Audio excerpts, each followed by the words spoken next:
He stepped through the front door, expecting an embrace, but what awaited shattered him into countless fragments. Inside that warm, glowing home, his wife sat enjoying a lavish meal, laughing heartily at the television. Meanwhile, in a cold, shadowed corner of the room, his 5-year-old son was curled up on the floor, nibbling on burnt crust scraps, lying on a grimy newspaper like a forsaken creature. She believed she had the perfect secret, convinced no soul would ever uncover it. But she underestimated the dog. Just as she raised a heavy brass lamp to silence the child forever, the German Shepherd acted without hesitation. What unfolded in that living room will make you clutch your own children closer tonight. Before we share this heart-wrenching rescue, let me know in the comments where you're watching from. And if you hold firm to the belief that every child deserves safety and love, hit that subscribe button right now, because this tale proves sometimes the last barrier between a child and the darkness is a father's fury and a dog's steadfast loyalty. The wind swept through the broad, manicured avenues of Oak Haven, carrying with it the crisp, earthy aroma of fallen maple leaves. It was 7 o'clock in the evening, and the autumn sky had bowed to a deep, velvety indigo. Street lamps flickered awake, casting sprawling golden shadows against the red brick walls of suburban homes. The air held a steady chill, resting around 66 degrees Fahrenheit. The kind of cold that drives people to seek refuge beside their roaring fireplaces. A black SUV meandered slowly down the lane, its headlights slicing through the twilight. The engine purred so softly it was nearly drowned out by the whispering trees. Inside, Reed sat a man whose weathered face bore the scars of a year spent lurking in the shadows. At 35, his jaw was chiseled like granite, with eyes the cold steel of unwavering resolve. But tonight those eyes softened with a deep, overwhelming relief. He had spent the past 12 months deep undercover, living a fabricated existence to dismantle a crime syndicate 2 states away. Yet tonight the falsehood was over. Tonight he was simply a father coming home. Reed eased the car to a stop about 50 yards from his driveway, parking beneath the sprawling branches of an ancient oak. He killed the engine and lingered in the quiet, hands gripping the steering wheel tightly. His heart pounded a fierce rhythm against his ribs, not out of fear, but pure love. He wasn't scheduled to return until Sunday, 2 full days ahead of time. He envisioned his wife's expression the way his son would erupt in joyful screams. "We're home, buddy," Reed whispered, eyes flicking to the rearview mirror. In the back seat sat Baron, a magnificent German Shepherd, 4 years old and at the height of his strength. His coat was a rich mosaic of black and tan, thick and resilient enough to brave the harshest winters. He carried the broad chest of a true working dog and intelligent amber eyes that never missed a detail. Baron had been Reed's anchor through the darkest moments. When the undercover operation threatened to drag him down, Baron's quiet presence steadied him. The dog did not bark, but shifted his weight, his nails clicking softly against the leather seat. A low, vibrating whine escaped him as he pressed his moist nose against the window pane. Reed smiled, unbuckling his seatbelt. "I know you're missing your bed. You're missing the backyard. Let's go." Reed stepped out of the car, the crisp evening air brushing his face. He inhaled deeply, savoring the scent of Oak Haven wood smoke. The damp earth beneath him carried the faint, sweet scent of cinnamon rolls baking nearby, a fragrance that whispered safety and warmth. He circled to the trunk, but didn't reach for his tactical gear. His Kevlar vest, police radio, and service badge stayed locked away inside a heavy steel case in the back. Tonight he refused to carry the weight of the job inside. Not tonight. He wore a simple gray flannel shirt, dark jeans, and worn leather boots instead. He wanted Pip to embrace his dad, not a cop. He opened the back door, beckoning Baron out. The large dog leapt down with fluid grace, landing softly on the pavement. Usually Baron trotted happily beside Reed, tail wagging broadly, but tonight was different. Baron froze for a moment, nostrils flaring as he sniffed the breeze. His ears' soft velvet triangles swiveled forward, twitching as they tried to decode the neighborhood sounds. "Easy boy," Reed whispered, reaching into the front seat for the surprises he'd brought. In his left hand, he held a large, colorful box containing a high-end remote-controlled robot, the very kind Pip had circled in a catalog over a year ago. In his right hand, a bouquet of fresh white lilies, Elisa's favorite. They gleamed stark and pure against the muted streetlight. "Come on, Baron Heel." They moved toward the house. Leaves crunched softly beneath Reed's boots. The neighborhood lay quiet, save for the distant drone of highway traffic and the wind rattling dry branches overhead. As they neared the driveway, Reed studied his home, a beautiful 2-story with a wraparound porch and large bay windows. Warm yellow light spilled from the living room, casting a welcoming glow onto the front lawn. It was picture perfect, an American dream he had fought tirelessly to preserve. A lump squeezed his throat. He'd missed so much. Pip's 5th birthday, the day Gabe, his stepson, made the soccer team. Quiet Sunday mornings sipping coffee with Elisa. Elisa, his beautiful wife with that effortless smile that made life seem easy. She'd sent photos, of course, pictures of Pip, smiling snapshots of family dinners. Those digital fragments had been his lifeline. But Baron wasn't gazing at the house with nostalgia. The dog circled close to Reed's leg, body tense. The hair along his spine. His hackles began to stand just barely. No panting. Mouth closed, breath steady and measured. A sharp, brief sneeze escaped a signal Baron used to clear his nose and catch a scent more clearly. Reed halted midway up the walkway, glancing down at the dog. What is it, a squirrel? But Baron didn't look at him. Fixed on the front door, his amber eyes narrowed. A low guttural rumble rose from deep in his chest, vibrating in the silent, leashless space between them. It wasn't a growl of anger, it was a raw, instinctual warning. "Baron, leave it," Reed said softly, guessing the dog had picked up the scent of a neighbor's cat, or maybe a raccoon rummaging near the trash bins. "No work tonight, we're off duty." Reed tightened his grip on the box and the flowers, excitement pushing past the dog's caution as he stepped onto the porch. The wood creaked faintly beneath his weight. From inside, the soft murmur of the television drifted out laughter, the canned chuckles from a sitcom blending seamlessly with the genuine giggles of a child. His heart lifted. They were joyful. They were safe. Before him stood the sturdy oak door, its brass knocker gleaming. He thought about pressing the doorbell, but it felt too formal, too distant. What he craved was to catch their eyes the moment they realized it was him to intrude on their simple moments and flood them with profound happiness. Reed slipped his hand into his pocket and drew out his keyring, his fingers grazing the cold metal of the house key. It felt foreign in his palm, after so long yet comfortingly familiar, like a vow never broken. Glancing down at Baron one last time, he saw the dog sitting at his side, alert, but not at ease. The dog stood like a guardian, his body a shield between them and the dark expanse of the yard, eyes locked solely on the front door. "Ready to see the boy," Reed whispered softly to his faithful companion. Slowly he slid the key into the lock, turning it with the utmost care, millimeter by millimeter, holding his breath to keep the tumblers from sounding their harsh click. The lock yielded with a quiet, graceful slide. Grasping the brass handle, his palm grew damp with nervous sweat. The tension in his chest felt like a swelling balloon threatening to burst with every passing second. In his mind's eye, the scene unfolded.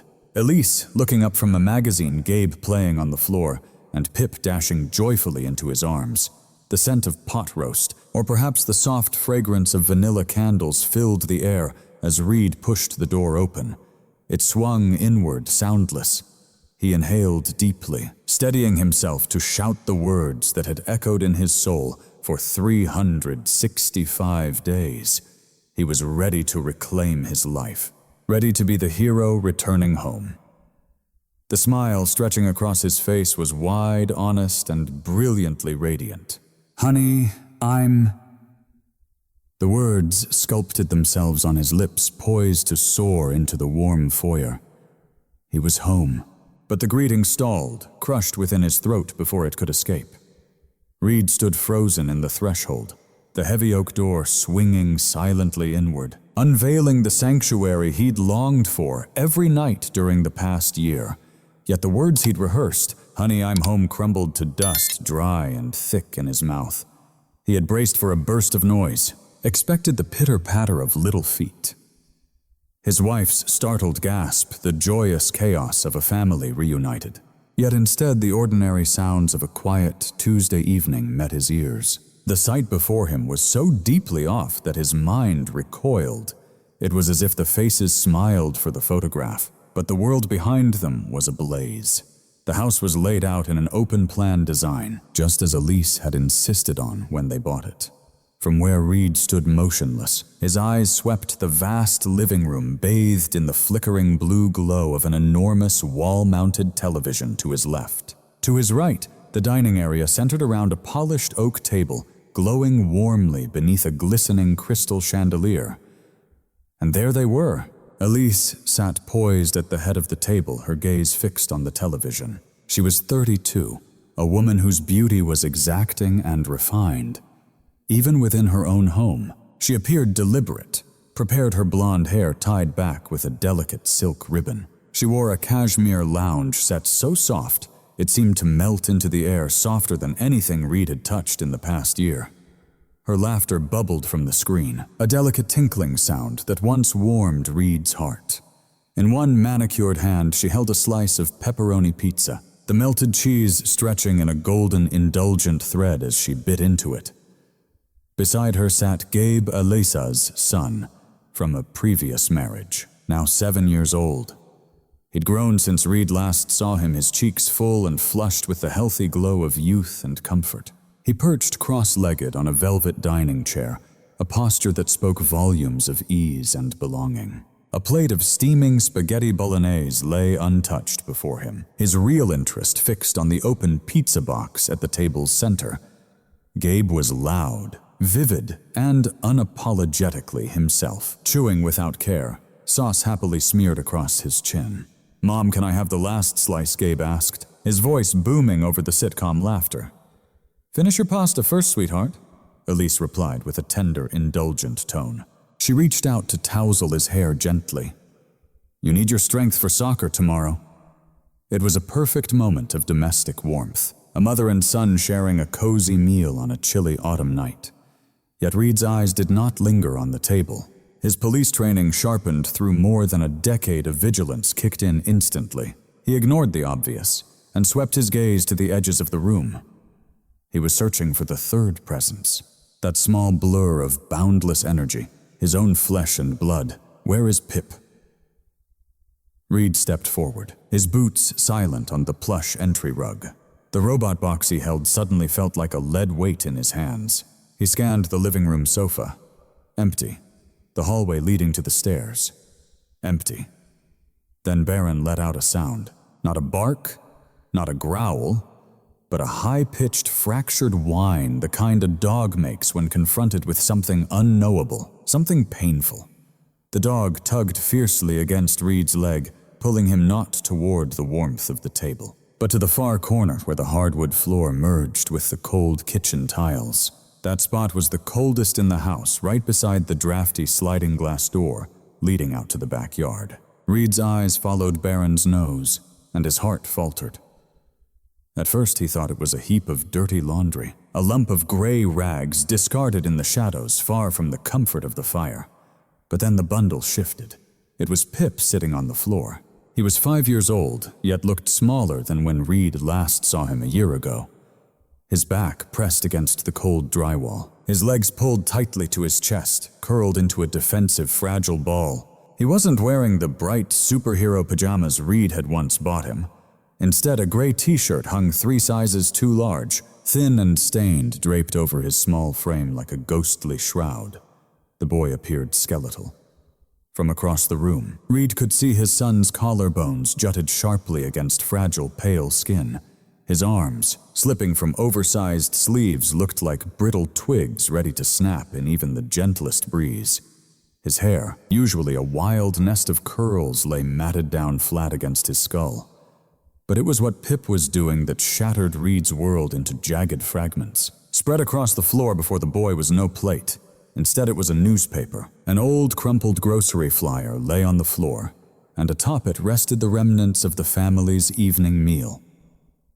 Reed observed silently, breath caught in his throat, eyes unblinking as Gabe, perched on his plush cushioned throne, finished savoring a slice of pizza. The 7-year-old consumed the tender, cheesy middle, then paused at the crust. "I'm not eating the handle," Gabe declared, his tone indifferent. Without glancing away or breaking his gaze from the cartoon flickering on the screen, Gabe flung the tough, burnt crust behind him. It landed with a hollow thud, skidding a short distance across the wooden floor before resting near the corner. Pip didn't shed a tear. He didn't protest. Angry eyes never lifted to meet the sight. Instead, the 5-year-old moved with a hauntingly practiced skill. He stretched out his fragile limbs, crawled forward on hands and knees, and seized the crust. Retreating to his makeshift plate on the newspaper, he began to gnaw at the charred bread. He ate with a desperate, frenzied determination, his small jaw straining against the stale crust. He resembled a scavenger in the wild. He looked like something cast aside, a forgotten soul, fighting to endure on the fringes of a world that spurned him. Beside the newspaper lay a red plastic bowl.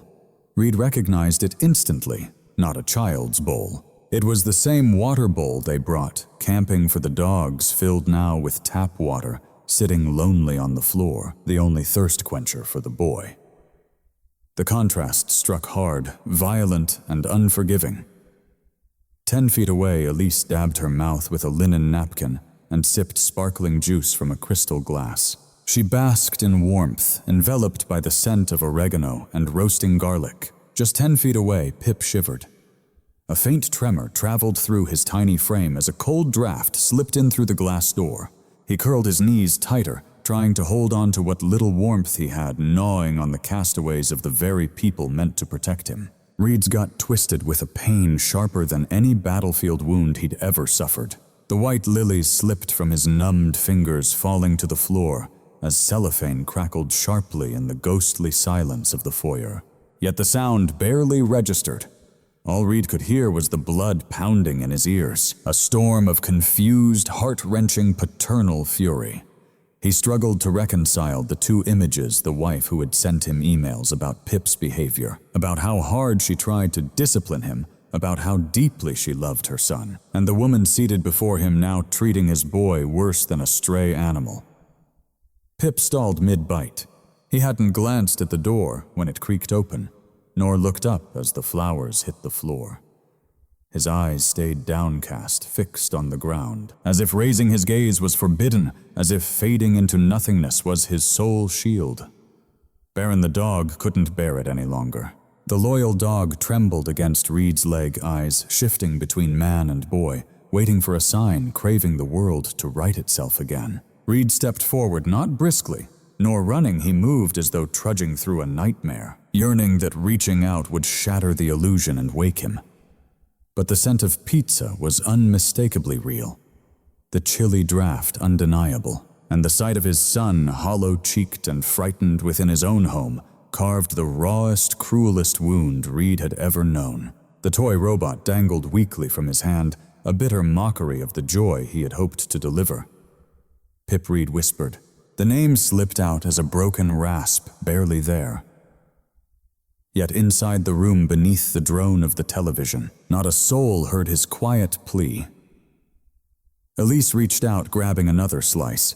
Gabe chuckled at a joke flickering on the screen, and Pip, sweet little Pip, gently licked a stray drop of tomato sauce from his thumb, his eyes vacant and glazed over, lost in an empty void. Gravity finally claimed the heavy box from Reed's numb grasp. It wasn't a mere slip of his fingers, it was his spirit's surrender. The vibrant box housing the intricate, costly robot Reed had tirelessly hunted down over 3 long weeks in a Chicago specialty shop, slammed onto the hardwood floor with a force that rattled the entire entryway. Crash! The deafening sound exploded through the confined space like a thunderclap. Inside, the high-impact plastic shattered into shards. The sharp crunch of gears and snapping polymers echoed like a gunshot in the silent room. The bouquet of lilies, which had just tumbled moments before, was mercilessly crushed beneath the cardboard's weight. Their white petals bruised and torn, releasing one last sickly sweet perfume that hung heavy in the air. That sound shattered the domestic illusion without mercy. In the dining room, the sitcom's laugh track gasped to silence. Elise jolted upright, her whole body convulsing with a raw, startled shock. The slice of pizza she held slipped from her manicured fingers. It fell face down on her cashmere pants, leaving a smear of greasy red tomato sauce, staining the pristine cream fabric like a fresh bleeding wound. Whirling in her chair, her face twisted with annoyance, poised to berate some clumsy child or hapless pet when her voice faltered.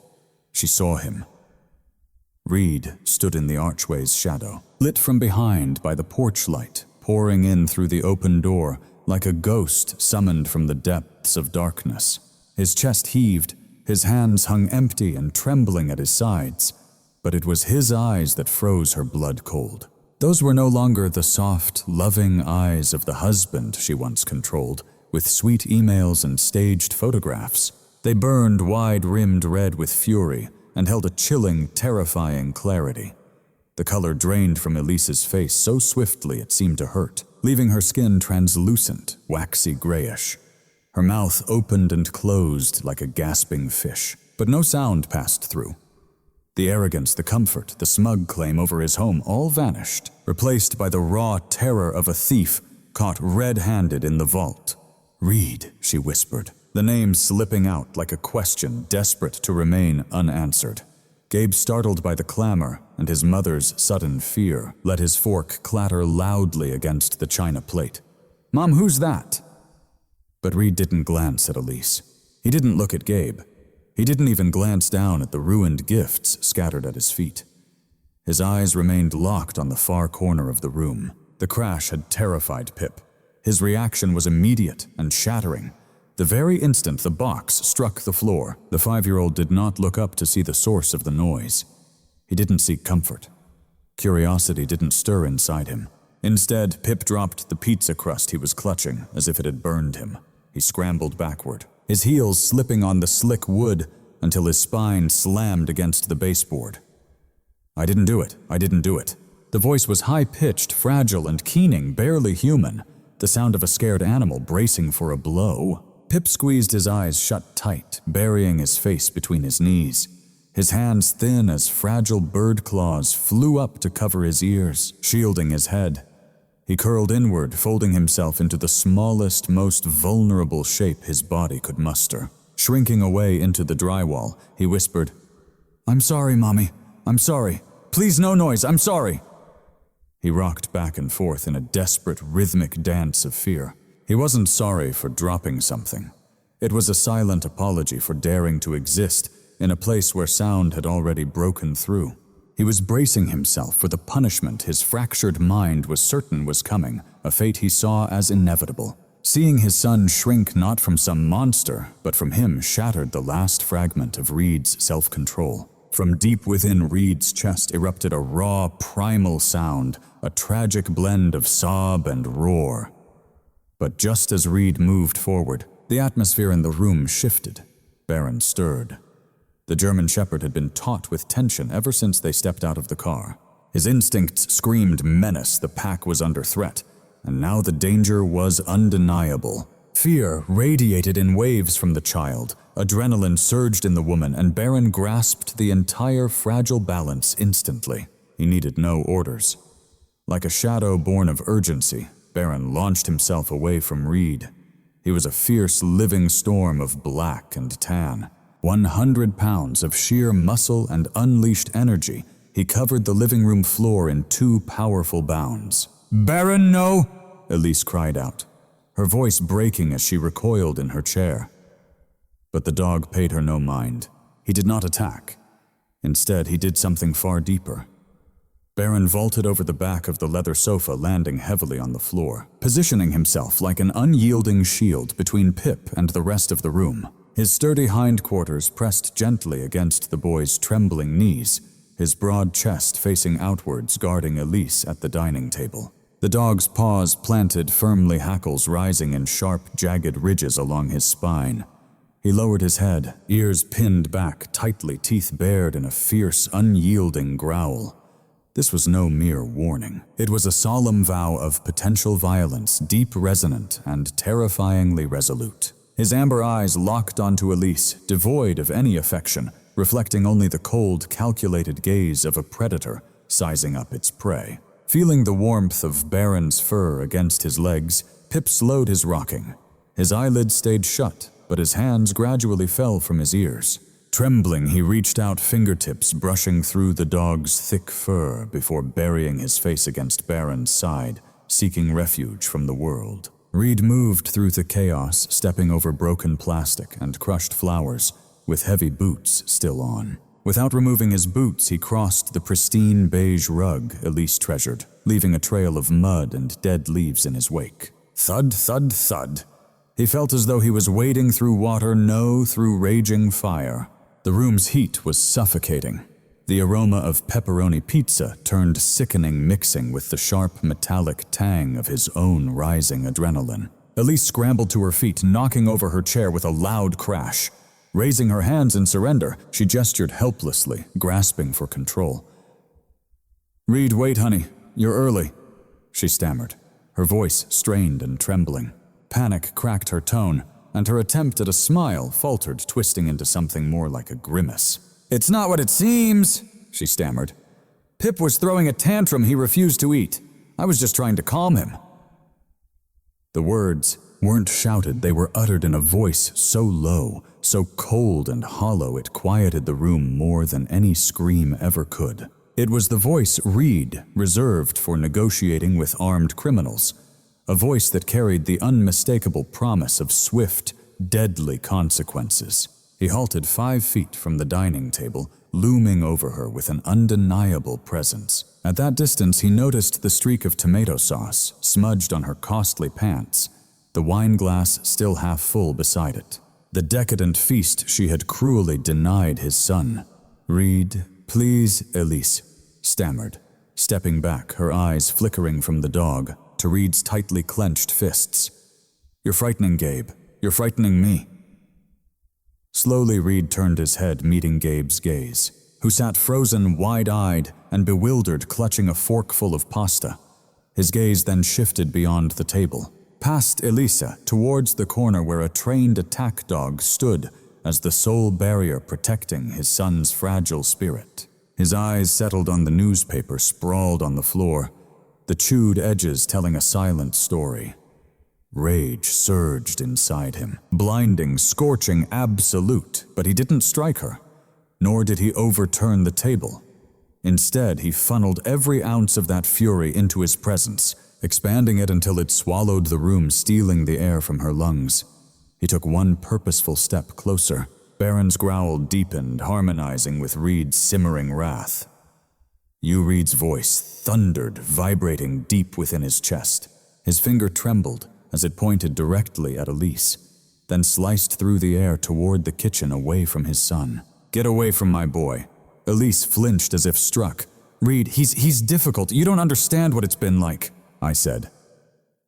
Reed roared his control, fracturing like shattered glass, the sound booming off the walls. "Get away from him."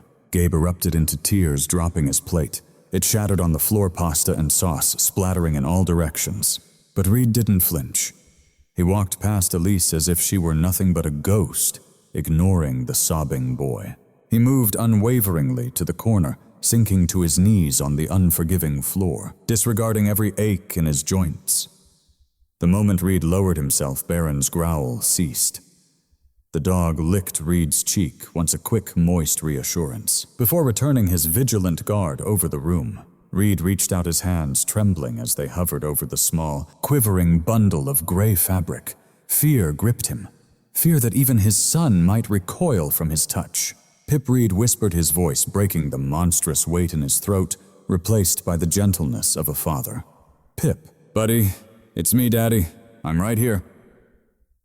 The gap between a father's hands and his son's shoulders spanned mere inches, yet crossing it felt like bridging a vast canyon of lost time. Reed knelt on the cold hardwood, the damp chill seeping through his jeans. His reach was painfully slow, deliberate, hesitant, so as not to frighten the fragile boy. Baron remained rigid beside him, a warm breath of fur shielding them, his amber eyes locked onto Elise, guarding fiercely against any step she might take forward. Pip Reed repeated softly, his voice thick with fierce love and trembling fear. "It's me. You're safe now." But Pip didn't raise his head. He kept it buried in his knees, fingers firmly clamped over his ears, rocking gently back and forth.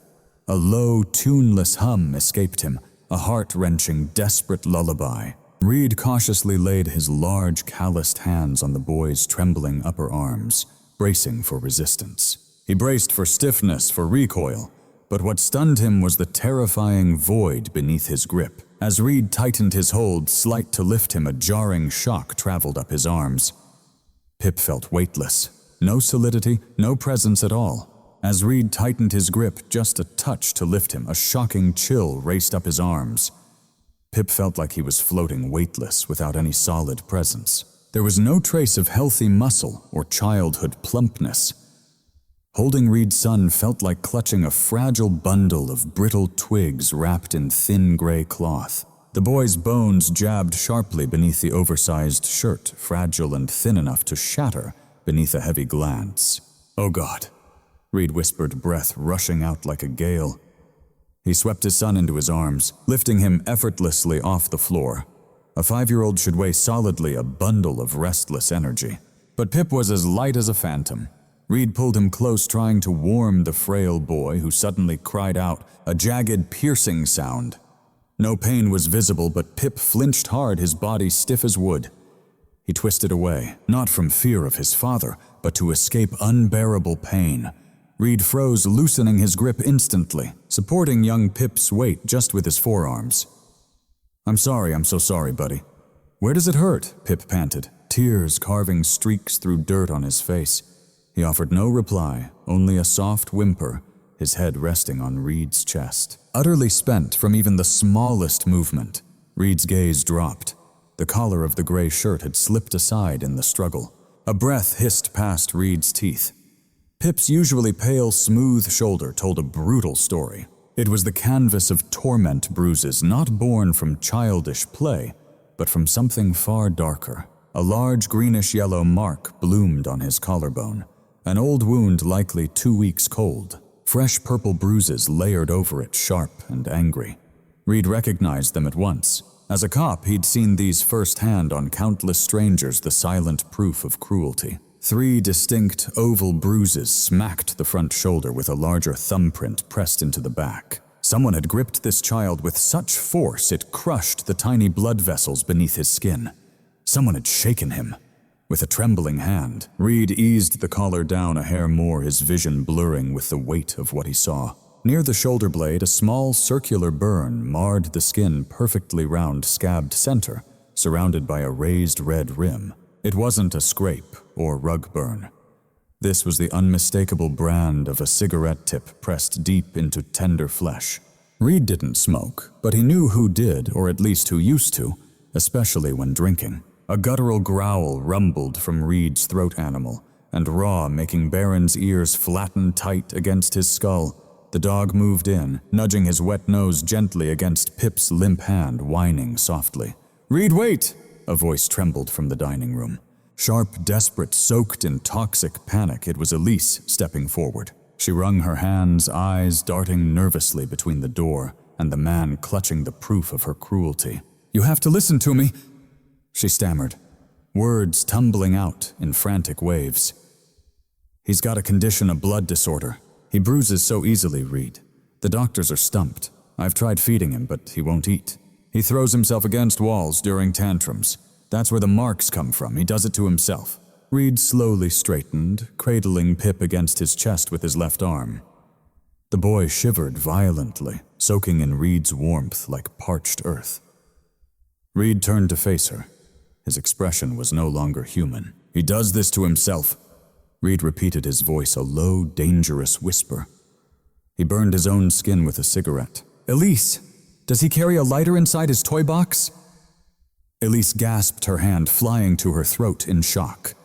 That was an accident. He collided with a candle. "I told you he's unbearably clumsy. He's been impossible ever since you walked out. You don't understand what it's been like bearing this alone. He's got a sickness in his mind, Reed." Sick Reed took a step closer. "Yes. Look at him." She pointed with a manicured finger at the boy. "He demanded to eat on the floor. He screams if I try to seat him at the table. He's obsessed with a newspaper. I was just trying to keep the peace until you came home. I was doing everything I could." The sheer boldness of her lie ignited a raw fury deep inside Reed's chest. He crossed to the plush velvet sofa in the living room. With a tender, almost reverent touch, he gently laid Pip down on the cushions. Baron Reed called softly. "Protect." The dog sprang onto the sofa instantly, positioning his massive frame between Pip and the room curling protectively around the boy. Pip clutched a handful of the dog's fur, burying his face to hide from the shouting. Reed pivoted back toward the dining room, his hands now free. He strode to the heavy oak table, the centerpiece of their fractured home. Gabe remained under the table, quietly sobbing, terrified by the crushing tension emanating from his stepfather. Reed paid no mind to Gabe. His focus was locked on the woman near the kitchen island and the lavish spread before her. "You call this your best?" Reed's voice climbed, cracking with rage. "You eat pizza and drink wine while my son devours scraps? It's what he wanted," Elise screamed, retreating until her hips crashed against the cold granite counter. "Shut up." Reed grabbed the edge of the oak table with both hands. With a roar that shook the walls, he heaved upward. The table resisted, too heavy to overturn completely, but the force sent everything flying. Crash. Utter destruction unleashed. The porcelain spaghetti platter slid off, shattering against the floor, splattering red sauce and noodles across the room like a gruesome crime scene. Crystal wine glasses toppled and shattered against the hardwood, spilling dark wine onto the beige rug. The pizza box tumbled, scattering slices across the floor. The centerpiece, a vase of costly ornamental branches, sailed through the air and smashed against the wall by Alyssa's head. She screamed, ducking and shielding her face with crossed arms. "You're insane, violent. This is why we kept you in the dark. I knew you'd snap like this. You didn't tell me," Reed growled, stalking toward her through the wreckage of their shattered dinner. "Because you were starving him." He kicked a shard of broken china aside. "I gave you everything," he hissed low. "My paycheck, my trust, and my son and I come home to this. I can explain." Elise sobbed, tears streaking down her face, ruining her flawless makeup. "I needed money for bills, the house upkeep. Kids are expensive, Reed." For bills, Reed gripped the fabric of her cashmere sweater. He didn't hurt her, but held the costly garment up for inspection. "This cost $300. I saw the tag in the laundry room last year. You're wearing my son's food." He shoved her away with a surge of disgust. She stumbled back against the refrigerator, overwhelmed by sobs. Reed turned his back, unable to face her any longer. If he stared at her even one more moment, he feared he'd do something that would tear him away from Pip forever. He needed the law on his side. He needed witnesses. He needed everything recorded before she could rinse the sauce off her pants and weave another deceit. Instinctively, he reached for his hip, hunting for his police radio, but his hand met only empty air. He cursed under his breath. The tactical gear sat locked away in the SUV's trunk, 50 yards down the street. His eyes shifted to the front door. It was wide open. He could dash to the car, grab the radio, and be back within 30 seconds. His glance returned to the sofa. Pip was a trembling shadow behind the dog. Then he locked onto Elise. Her eyes flicked wildly around the room.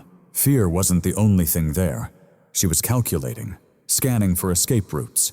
She eyed the back door, her purse on the counter where her car keys lay, and Gabe, who was inching out from beneath the table. If Reed left even for the briefest moment, she'd bolt, or worse, she'd hurt Pip to silence him. Cornered animals were the most dangerous. No, Reed whispered fiercely, "I'm not leaving him." He dug into the back pocket of his jeans and pulled out his personal cell phone. His hands trembled so violently he nearly dropped it. Tapping the screen, the blue glow lit his face in the dim room. He didn't call his partner nor the station front desk. He dialed 3 digits 911. Pressing the green call button, he held the phone to his ear, eyes locked on Elise. "Don't move," he demanded firmly. "Sit down on that floor right now." Elise's gaze widened, horror stretching across her face. The truth crashed down on her like a physical blow. This wasn't just a domestic fight anymore. This wasn't a husband yelling at his wife. This was a cop reporting a serious crime. "Reed, no," she whispered, stepping forward, hands reaching out desperately. "Baby, please don't do this. They'll take Gabe. They'll tear my life apart. We can fix this. I promise I'll feed him. I swear I'll feed him." "Dispatch?"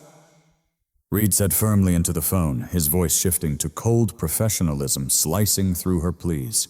"This is off-duty officer Reed, badge number 409. I need urgent help at 42 Maple Drive. Pediatric emergency. Severe malnutrition and signs of physical abuse. Suspect is still on the scene." His eyes met hers with unflinching resolve. "Send an ambulance," he added, his voice cracking just slightly. "And send a unit to detain a female." The dispatcher's voice was a faint yet steady beacon against the chaos in Reed's ear, a lifeline across a dark, widening abyss. "Copy that, Officer Reed. Unit dispatched. Stay on the line." Reed opened his mouth to confirm the address. His gaze locked onto Elise, watching the terror in her face twist into something darker, sharper, more dangerous. It was the look of a trapped creature ready to bite through its own limb to survive. He had underestimated her speed. The past year had him facing hardened criminals, men whose violence was broadcast in a clenched fist or a tense shoulder shift. He wasn't prepared for the explosive, desperate agility of a suburban mother whose carefully built world was burning to ash. Elise didn't dash for the door. She lunged at him. "Give me that!" she screamed. Her voice sliced through the tension like a jagged blade, sharp and unforgiving. With 2 desperate strides, she closed the gap from the kitchen island to the dining room. Reed, driven by instinct to shield Pip rather than defend himself, turned his shoulder toward the threat. A grave error. Elisa's manicured nails dug into his wrist like claws, raking the skin with frenzied force. She didn't resist him. Her sole aim was the device. With a grunt fueled by urgency, she twisted his hand, her nails pressing mercilessly into the sensitive point of his thumb. Reed's grip wavered just barely for the briefest moment. That split second was all she needed. She snatched the smartphone from his grasp, but she made no move to end the call. Instead, she spun on her heel, eyes wild and burning, and glanced toward the roaring fireplace in the living room, the gas fire she'd lit to warm herself and her son, while Pip shivered in the cold draft. "No," Reed shouted, lunging forward, but it was too late. With the fierce momentum of a pitcher's throw, Elise hurled the phone into the very heart of the flames. The phone clattered heavily against the ceramic logs. For a suspended heartbeat, nothing stirred. But then, the plastic casing began to bubble and melt, the screen darkening under the relentless heat. Unit, is anyone?" The dispatcher's voice distorted, then fractured into static as the microphone succumbed to the melting. Suddenly, a sharp pop, the lithium-ion battery burst. It wasn't a massive explosion, but inside the tight confines of the living room, that crack rang out like a gunshot. A burst of chemical blue flames erupted from the hearth, scattering sparks onto the plush beige rug below. The line went dead. The lifeline was gone. Reed stood frozen, eyes locked on the smoldering remains of his phone. The heavy silence was broken only by the hiss of the gas fire and the acrid sting of melting plastic mixed with battery acid. "You're insane," Reed breathed, turning his gaze back to her. "You just assaulted a police officer and destroyed evidence. You've added 5 years to your sentence, Elise." Elise panted, her chest rising and falling beneath the cashmere sweater, stained with sweat and desperation. Her hair had come undone from the silk ribbon, falling in wild, chaotic strands that framed her face. There was no remorse in her eyes, only fierce vindication. "My sentence!" She laughed, a brittle, jagged sound teetering on hysteria's edge. "My sentence started the day you walked away, Reed." She retreated, putting the kitchen island between them once more. Her hands trembled, but she held them up, keeping him at bay. "Yeah. You think you can just waltz back in here and judge me?" she cried, her face flushed hot with anger.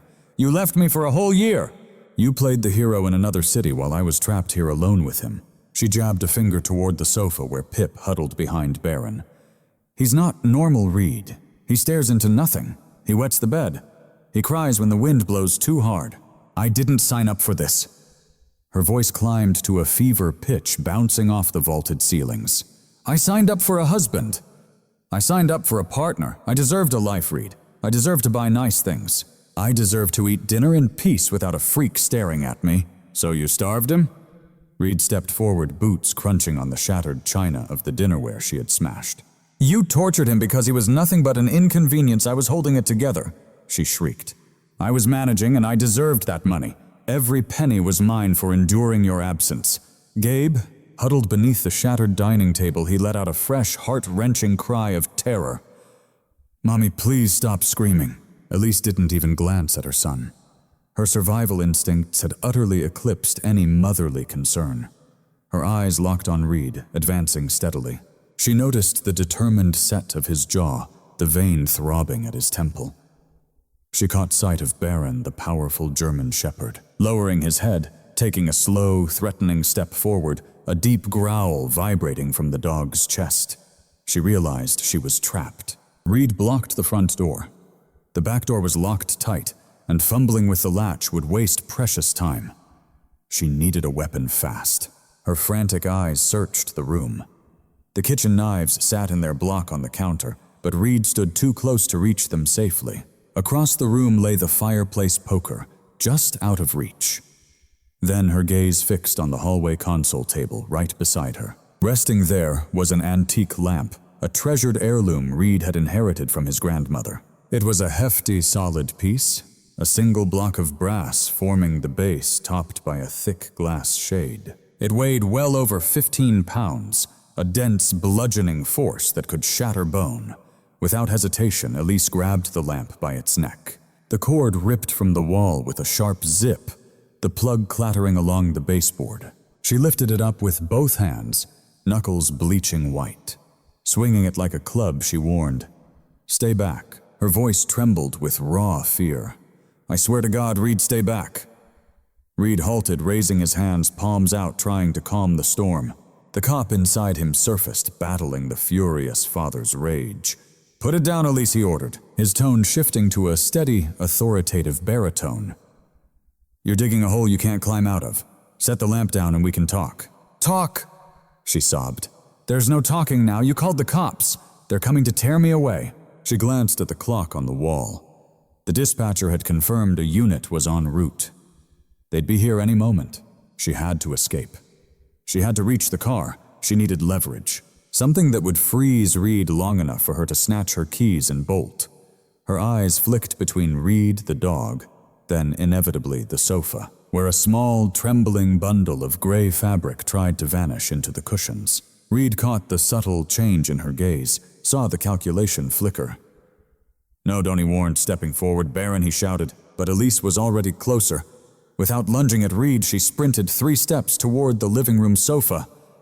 "Get back," she yelled. She reached the sofa just before the dog could react to her sudden shift in direction. Baron snarled, snapping his jaws as he lunged for her leg, but she swung her heel out wildly, striking the dog's shoulder, buying precious fractions of a second. She didn't grab Pip. She didn't try to lift him up. Instead, she raised the heavy brass lamp high above her head. Standing directly over the crouching 5-year-old, Pip stared up, his eyes wide with terror, seeing the heavy metal base poised mere feet above his fragile skull. "Get back!" Elise shrieked, her voice tearing raw. She held the weapon steady, a force of gravity and fierce intent, ready to drive it down with crushing power. One step, she panted, staring at Reed with the wild eyes of a desperate woman. Just one step, and "You let that dog take a single step, and I swear I'll bring it down right on his head." The room fell utterly silent, the stillness striking and complete. Even the crackling fire seemed to hush as Reed froze in his tracks, his heart pounding fiercely against his chest like a restless bird trapped in a cage. His eyes locked onto the massive brass lamp base, then drifted to Pip's fragile exposed skull. He understood the harsh laws of physics. From that height with that unforgiving weight, the boy wouldn't stand a chance. It would be instant death.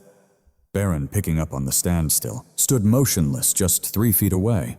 The loyal dog was torn, his instinct screamed to protect, to rip the threat apart. Yet he sensed the delicate balance hanging in the air. One wrong move could bring disaster. Tense and coiled with restrained energy, a low growl rattled in his throat, eyes darting between Reed and Elise. "All right?" Reed whispered, voice trembling. Slowly he lowered his hands. "Okay, Elise, you've got me. I'm stopping." "Tell the dog to back down," she shouted, the lamp wobbling precariously in her clammy grip. "Make him sit now." Reed swallowed the bitter taste of fear rising. "Baron," he commanded, voice cracking. "Sit, stay!" The dog hesitated, battling every instinct drilled into his being. The danger was real. The pack was at risk. Baron Reed ordered again, every ounce of authority etched in his tone. With agonizing reluctance, the massive dog dropped his weight to the floor, muscles still taut, like tightened springs ready to explode. Elise loomed over the boy, chest rising and falling with wild breaths. The brass lamp hovered like the sword of Damocles, held high by trembling arms. She wielded absolute control, holding a hostage in her grasp. But with adrenaline surging high, the lamp's weight began to betray her weakening grip. The room seemed to shrink the outside world. The autumn breeze, the quiet suburban street all faded away. The entire universe collapsed into one terrifying calculation. The height of Elisa's raised arms, the crushing weight of the brass lamp, and the vulnerable skull of the 5-year-old boy curled beneath it. Reed stood rigid 10 feet away, his body a fortress against despair. Every instinct honed through years of storming bad guys shouted at him to act, to leap forward, to tackle. But ruthless physics mocked him. He ran the numbers in a heartbeat. If he charged, it'd take at least 1.5 seconds reach her. If Baron darted in despite his explosive speed, it'd still take 8 seconds. Gravity, on the other hand, was merciless and immediate. If Elise's fingers gave way, that 15-pound block of solid brass would shatter Pip before either of them could even breathe. "Step back," Elise yelled, her voice fraying like a worn rope about to snap. "I swear, Reed, if you don't, I'll drop it." Reed's eyes locked on her trembling hands. The antique lamp meant only for a sturdy table, now a deadly weapon held aloft. Sweat slicked her palms, turning the brass into a slippery menace. Blue veins popped stark against her pale forearms. She wasn't steady, she swayed, a dangerous, fluctuating force. It wasn't just rage, it was exhaustion overwhelming her strength. In that moment, she wasn't sure if she was in control or if her own body would betray her. Reed raised his hands slowly, painfully, palms open, and facing forward, a sign of complete surrender. "I'm stopping," he said, voice dropping to a strange, unnerving calm, the same tone he'd use for someone standing on the edge of a bridge. "I'm not moving, Elise. Look at me. I'm grounded." He dared a glance toward Baron. The German shepherd stood trembling, a low, heartfelt growl, vibrating from deep within. He spoke with an eerie calm, the same tone he reserved for jumpers perched on bridge ledges. "I'm not moving, Elise. Look at me. I'm rooted here." He dared a glance at Baron, the German shepherd, trembling, a low growl barely held back. A low, relentless growl rumbled from his deep chest, like a restless engine idling. The dog's amber eyes locked unwaveringly onto Alyssa's throat. He waited silently for the command to strike, ready to neutralize the danger. "Baron," Reed breathed softly, the word barely escaping his lips. "Down." The dog's ears twitched, but no movement followed. "Down," Reed repeated, sharpening his tone with urgent authority. With a sound that was part whine, part growl, Baron lowered his belly to the rug, yet remained tense and alert. His paws dug fiercely into the carpet fibers. His hind legs coiled beneath him like tightly wound springs. He was down, yet fully charged. "Good," Elise panted, her eyes flickering nervously between Reed and the hallway. "Good," Now the keys. Throw me the keys to the SUV. Beneath the chaos of the overturned dining table came a faint, muffled noise. Gabe, just 7 years old, had squeezed himself into the smallest corner beneath the oak table, now toppled. He rocked back and forth, clutching a table leg tightly, tears streaming onto his bent knees. "Mommy," he sobbed, voice fragile and filled with terror. "Mommy, please take me to Grandma's. Stop this. You're scaring me." "Shut up, Gabe." Elise didn't even meet his gaze. Her face was frozen in a mask of raw, adrenaline-fueled self-absorption. "Mommy's fixing this. Mommy's getting us out no matter what."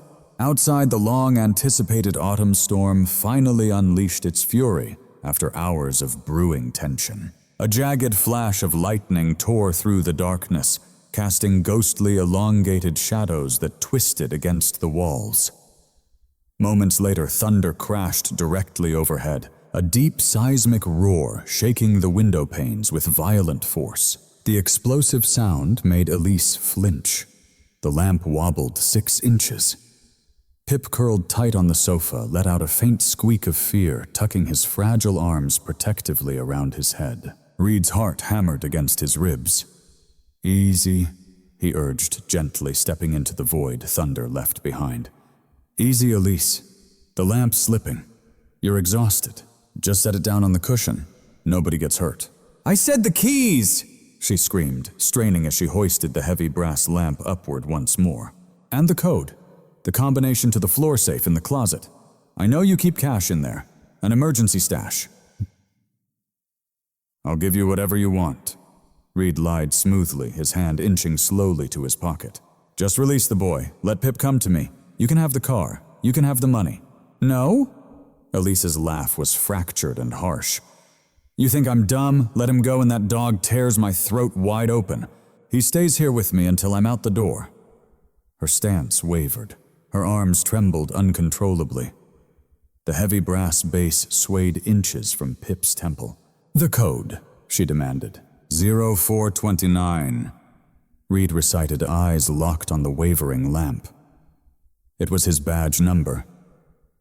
He drew the key fob from his pocket, his last piece of leverage. Tossing it would free one hand to catch it. But catching meant letting go of the lamp with that shaky hand. Could she hold 15 pounds steady, or would the lamp fall? "I'm sliding them," Reed said steadily. "Sliding them across the floor." "Throw them. If I throw, you might drop the lamp," Reed said with hard resolve. "If that lamp hits the ground, the deal is off. No car, no money. Just you and me, and you won't make it out." Elise faltered. The logic cut through her panic. She nodded with a jerky, reluctant acceptance.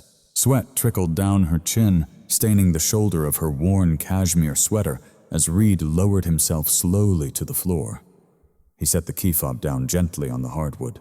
With a swift flick of his wrist, he sent it gliding across the room.